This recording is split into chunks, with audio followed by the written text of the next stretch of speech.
एक पुजारी और एक पादरी की कारें आपस में भिड़ गई और जरा जोरदार से भिड़ी।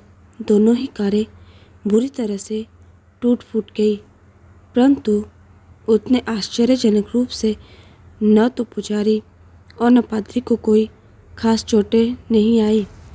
दैवीय चिन्ह। जब वे दोनों अपनी अपनी कारों से बाहर निकले तो पुजारी ने पादरी के लिबास को देखा और कहा, तो तुम पादरी हो? वाह, मैं भी पुजारी हूँ। हमारी कारें कैसे टूट फूट गई हैं, परंतु सौभाग्य से हमें कोई खास चोटें नहीं पहुँची। यह ईश्वर की बड़ी कृपा है और उसका ये संदेश हम दोनों के लिए है कि हम आपस में दोस्त बन जाएं और बाकी की ज़िंदगी प्यार और शांति से दोस्त के रूप में साथ साथ गुजारें। पादरी ने कहा, हाँ, मैं तुम्हारी बातों से पूरी तरह सहमत हूँ। यह तो ईश्वरीय इच्छा ही प्रतीत होती है। पादरी ने आगे कहा, और जरा इसे देखो, एक और चमत्कार।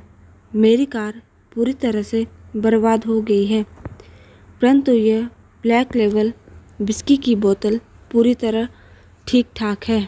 इसमें एक खरोंच भी नहीं आई है। अवश्य ही ईश्वर चाहता है कि हम अपनी इस नई दोस्ती का जश्न विस्की पीकर मनाएं।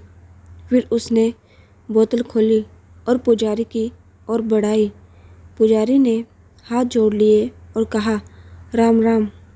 मैंने ज़िंदगी में कभी भी शाकाहार और दूध घी के अलावा कुछ नहीं खाया पिया।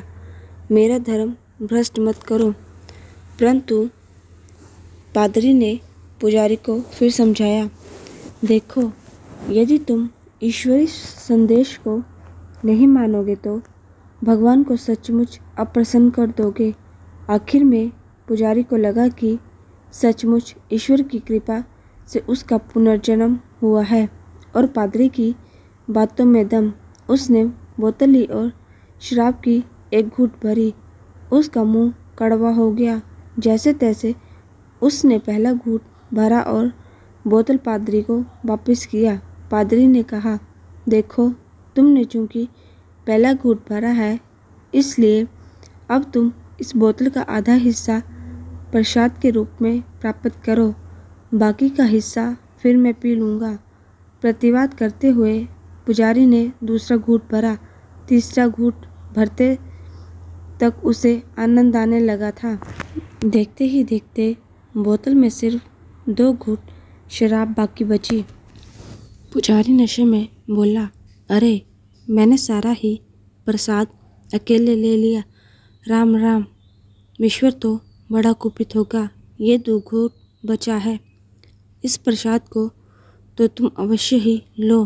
पादरी ने बोतल पुजारी के हाथों से ली और उसका ढक्कन बंद करते हुए बोला, हाँ, अभी लेता हूँ प्रसाद। जरा पुलिस को तो आने दो।